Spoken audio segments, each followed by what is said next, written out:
Bernalillo County 911. What's the address of the emergency? Police are in a shootout with somebody. The police are in a shootout where? Broadway and Iron. Bernalillo County 911. What's the address of the emergency? It's at about like 1015 Williams Southeast. There's somebody firing a big caliber weapon out here. 1015 Williams? 1015 Williams Southeast, and I can tell it's a high caliber weapon, rapid fire. Okay, just stay on the line with me. I'm going to get you to Albuquerque Police, okay? What's the call for the shots fired over here off of Broadway and Lomas, off of Cole? Okay. Broadway and Central? Okay, listen, we've got the call. APD is aware of it, and they're working on it. Okay, thank you. Tonight, a Bernalillo County deputy remains in intensive care. Deputy Hopkins was shot in the lower body while driving straight toward Christopher Chase on Saturday. For Chase's October shooting spree through Albuquerque ended at a gas station in the city's North Valley. Well, we did just find out that Deputy Hopkins is going to need more surgeries now. She remains in intensive care tonight. Authorities don't know a recovery timeline for Hopkins, but say she has a long, tough road ahead. It's part of the job. It's what we do. I'm proud of our department, all of our officers. I think it's a stark reminder yesterday of the dangers that the men and women in public safety face every day. I think in the next couple of weeks, you're going to hear stories of heroism.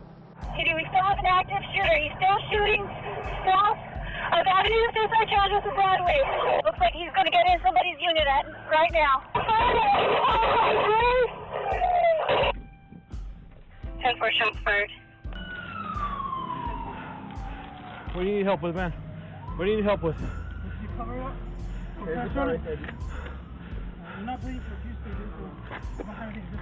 Right, unit P69. P69. Ow, ow, ow, ow, ow, ow, ow.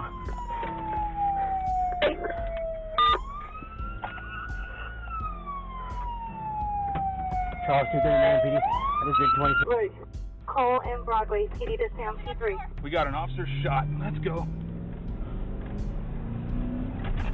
Just to advise, subject had an AK-47, black mask over space green army suit in unit P69. PD, if this is going to be our offender, it's going to be northbound Broadway. He's going underneath the interstate. He's heading towards Manoa right now.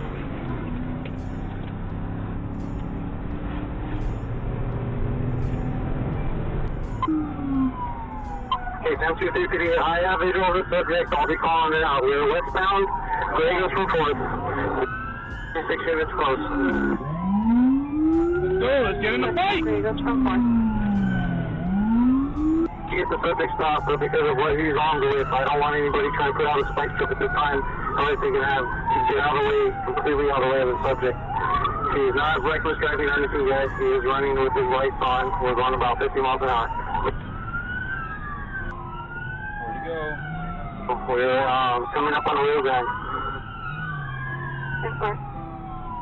Go.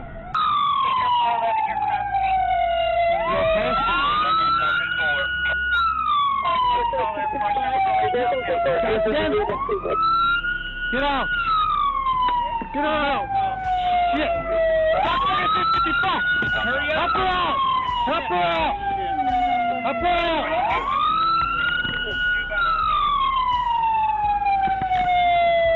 Breathe! Breathe!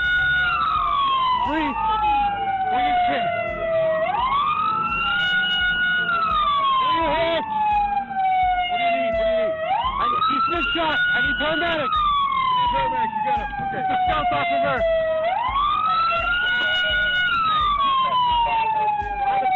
She's been shot. She's been... South 19th Street.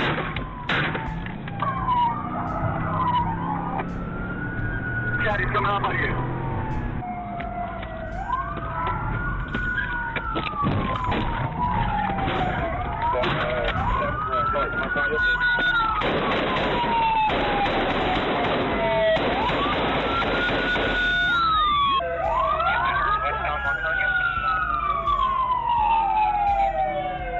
He's in the car.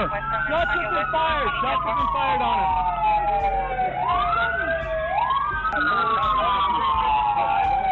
I can't hear it. You're good. You're okay. He's got it blocked down there, but there's still some getting through. I can back up some. And you okay? Yeah, I just feel bad for her because I was right here, and I didn't know she was hit because she turned into him. He fired into her car, and it hit her in the leg. And yep. What did he hit? One of our units. Okay, did they? Well, it was October 26, 2013. It was around 11:30. I had just finished working out. I was still in the locker room at the substation, and we got a call over the radio that the city was advising they had an active shooter. A suspect had stolen a police car, and he was actively shooting at the city police. And the suspect was northbound on Broadway, which, if he continues north, turns into Edith, which is our area. And I put myself en route, and so did everybody else on the squad. There was, city police were following the suspect in the stolen police car, and so they were westbound on Griegos, and then the pursuit headed north on Rio Grande. And I was still way behind, but I'm running code and I'm thinking, okay, just get there safely. And I wasn't sure what was going to happen, but we're just trained to deal with it as it comes, so I wasn't worried about it. So they're still northbound on Rio Grande. I finally get northbound on Rio Grande, and the pursuit heads east on Ranchitos. So I head east on Chavez, so I'm paralleling the pursuit and still not knowing which way he's going to go, but I'll eventually get there. So suspect goes south on 4th Street, and then I head northbound on 4th Street.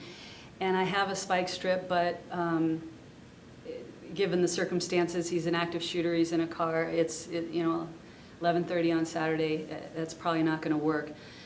So I'm just thinking I'll deal with it when it comes, and when I turn north and he's headed south, he's head on with me, and I don't really have a plan. All I can think to do is head him off, and then maybe he'll crash into me.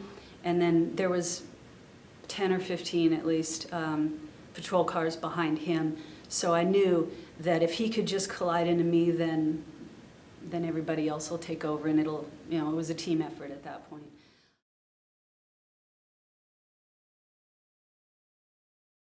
So there he was in front of me, and my mind is just racing. I didn't realize that there was a fire station right there and that they were going to eventually save my life. What I was thinking, among many things, was he's an active shooter. I didn't realize it was Saturday and the kids weren't in school. There was a school to my left, and I was thinking if I turn in front of him, he better hit me, or I better run into him fast enough, because I didn't want him driving to the school and then having, a hostage situation.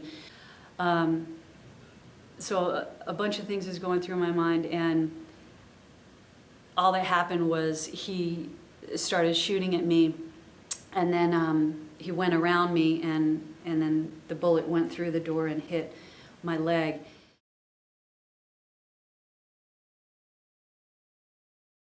Everything that they teach you happened. The audio exclusion, I didn't hear the radio, my siren. I heard the rounds hitting my patrol car, but that's all I heard.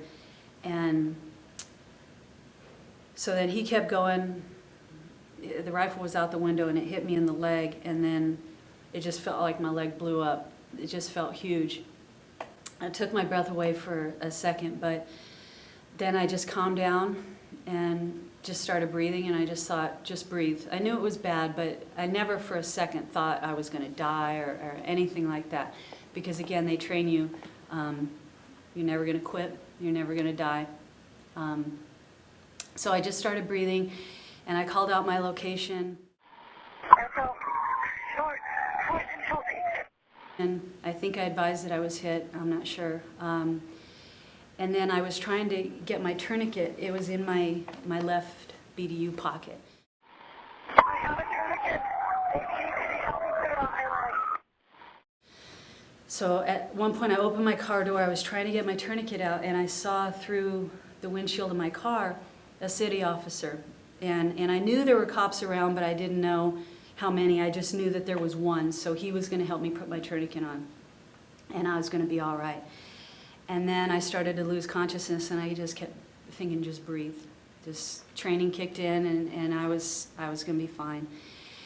And I was in and out of consciousness, and I could hear rescue was working on me. I didn't realize it was firefighters, and I just kept thinking, if they see my tourniquet, then they're going to put it on, and I'll be fine.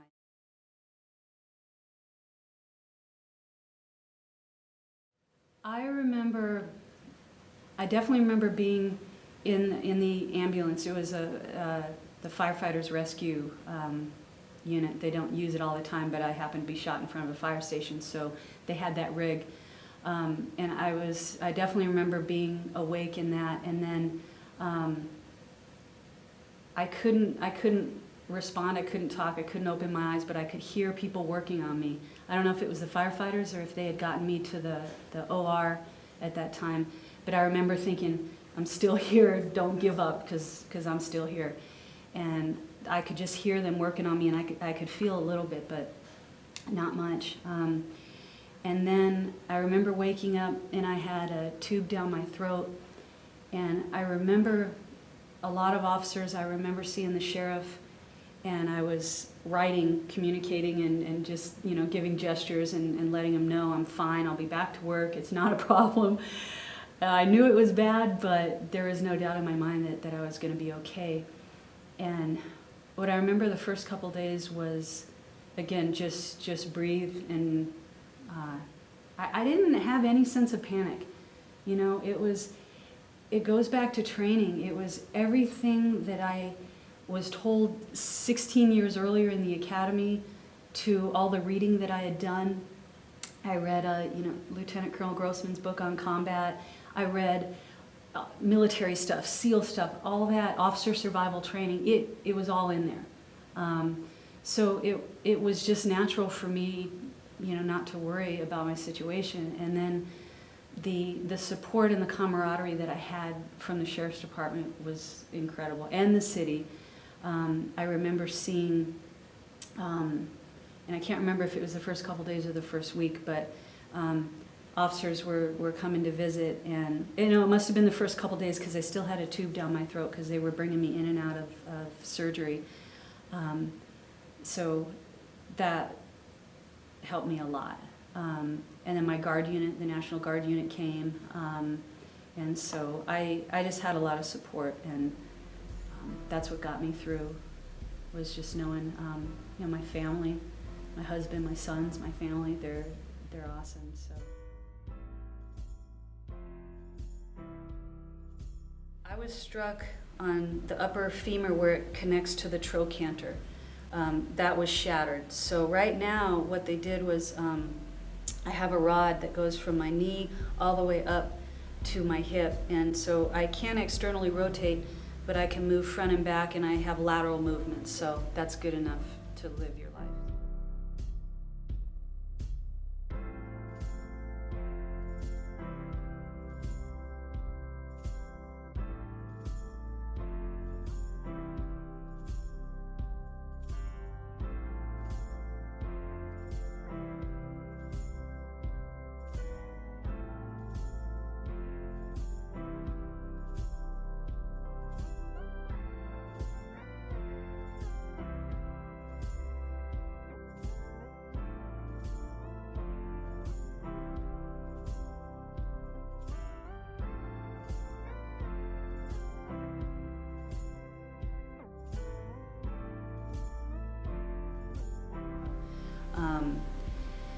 And initially, the first, I think it was the first few days, my leg developed compartment syndrome, and it's just due to the amount of damage. They would either have to take my leg off, or what they were able to do to save my leg was perform a fasciotomy. So they cut on each side of my calf to relieve all the pressure, and that saved my leg. It was a few months before they realized that I could keep my leg. So I still, and again, it was mental, just to think, okay, I might not keep my leg. I was okay with it though, because I was alive, and they do wonderful things with prosthetics, so that wasn't a big deal. But that took, I was in the hospital for 2 months because of the compartment syndrome, and they couldn't work on my leg. I had pins in my leg until that was relieved. And then they did the surgery on my leg. And from where it was shattered, there was so much muscle and tissue damage that it shortened my leg about 1.5 inches. So I went through over a dozen surgeries. A lot of it was vascular. They had to tie off the femoral vein because my artery was hit. So the amount of blood that I lost and the damage to my artery and vein was pretty extensive. So it's going to take time for the blood to come back, and the nerves in my leg are still damaged. But I had foot drop. I couldn't lift my foot at first, and my leg was tremendously swollen. But now I don't need the leg brace, and I'm having surgery in August to lengthen my leg again. So I'll wear an external fixator on my leg for a couple months, and they'll lengthen my leg out, and then I can get back to physical therapy and getting on the meds.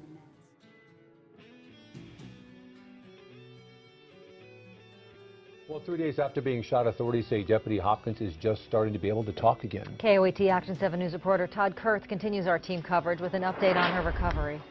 Well, we did just find out that Deputy Hopkins is going to need more surgeries now. She's a true believer in the power of prayer, and she is, like I said, overwhelmed with all the outpouring of support that she's received through the community. And 6 months ago, a Bernalillo County deputy was nearly killed, shot by a man who went on a rampage in a stolen police car, ambushing law enforcement officers with gunfire. And tonight, Deputy Robin Hopkins isn't only back on her feet, she's getting ready to return to work as well. In a story you'll see only on 7, Target 7 investigative reporter Nancy Laughlin explains how Hopkins is doing it with the help of her colleagues. Yeah. You're looking at a woman who is lucky to be alive and grateful for every minute of it. This is Robin Hopkins, a mom, Marine, deputy. We take this on every day. The possibility of being shot, the possibility of anything happening to us. And it's a responsibility that we sign up for, that we gladly take on. From that day to here has changed my life and gave me an appreciation of just standing here, being with you, seeing the people that I love. It's hard to explain. Just when I heard about it, it not only lifted my spirits, but it gave me that motivation that we all need, so very excited. The story of miraculous recovery. Tonight, the Bernalillo County deputy shot and critically injured during an ambush in October threw out the first pitch at the Isotopes game. KOAT Action 7 News reporter Laura Terrain talked to Hopkins about why her throw was such a huge moment. Forget the first pitch. Just the act of walking out to center field is more than Deputy Robin Hopkins ever thought she'd be able to do. I can put one foot in front of the other. What a blessing that is. So it seems so small, but that's what's so awesome about it is, just standing here with you. Last fall, Deputy Hopkins was critically injured when Christopher Chase went on a shooting rampage through the streets of Albuquerque. Shot in the right thigh, Hopkins underwent surgery after surgery to repair bone and muscle. She's getting ready for yet another procedure this summer. But on Tuesday, it was all about her arm. And I'll transition and then, bam. Action 7 News got the chance to follow Hopkins and her family to Isotopes Park. Nerves weren't really a factor for the Marine. I'm excited. Yeah, I'm really excited. With the crowd cheering her on, Hopkins switched a crutch from her right arm to the left, and with a strong windup, did exactly what she wanted to do. It didn't hit the ground. Yeah, got it into the catcher's mitt. My heart is just filled with gratitude. It's been overwhelming, and I look forward to going back to work and serving the community. It's been so great to me. Reporting from Isotopes Park, Laura Terrain, KOAT Action 7 News.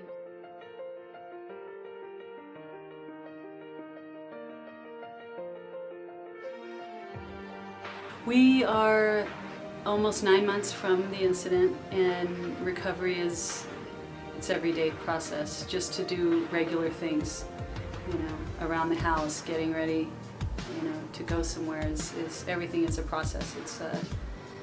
I appreciate all the little things more, being able to, get dressed, go to the bathroom, all the little things that you take for granted, a nice cup of coffee.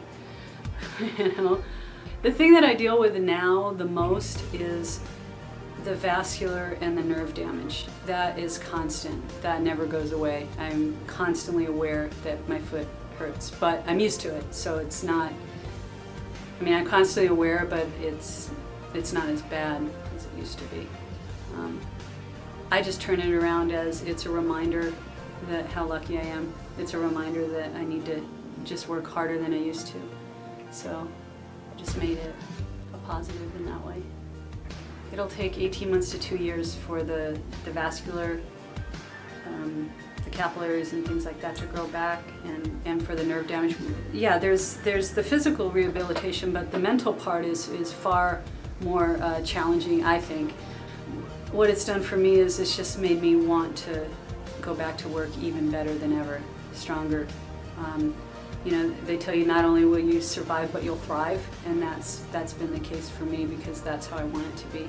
And I'm more motivated and re-inspired to not only to go back to patrol, but to get promoted, to do as much as I possibly can and turn that bad incident around and make it good. So, yeah, I'm definitely more motivated than ever.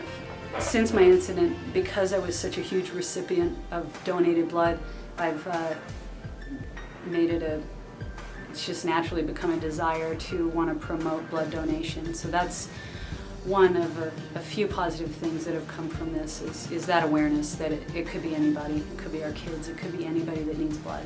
So my perspective of the job, like I said earlier, is just even more motivated to come back. A lot of the contact that I've had, or the support rather that I've had, is not only been from law enforcement, but the community.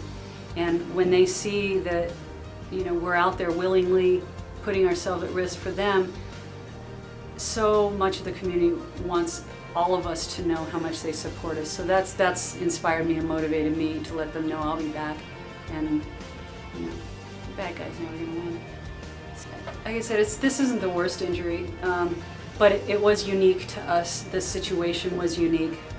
The details were something we haven't dealt with, something I haven't dealt with. So if people think I'm an inspiration, that's great. I don't look at it that way, but if I inspire people, then that's another good thing that comes from a bad day or a suspect that tried to kill us, tried to obviously ruin our day, but we're going to turn it around and make good. It affected me as a deputy, obviously. It affected me as a wife, a mom, a daughter, a sister, a friend. And I think my family, we all appreciate, we talk about it a lot, and we appreciate, you know, the little things. And I don't want to ever forget how bad it was in the beginning, how much pain I was in. My situation with my husband is, I don't want to say it's unique, I don't know about everybody else's, but he is even more fired up, or not more, but as fired up as I am to train, to get better, to learn from this. So as a spouse, he is so supportive. It's amazing. So yeah, he's been awesome. I'm very lucky to have him. You know, I saw in the academy, in the cadets classroom, it said never quit on the board. And I believe that comes from Marcus Luttrell, and I read his book, Lone Survivor. And for me, I wish I could have done more that day. I just wish I could have done more. But when I see never quit, for me, to answer your question, what I want people to take away is that never quit attitude is never quit on anything. Never quit on your job, never quit on a relationship that might be meaningful to you, never quit physical therapy. It encompasses so many things, and if you have that optimistic, I'm not going to quit attitude, then it spills over to, you know, law enforcement, to your family life, to everything. So it's a tough question, but I would want people to know that you can survive anything. And mine was small compared to, you know, certainly the men and women that are serving our country. They're going through a lot worse. But yeah, just mentally stay positive and never quit.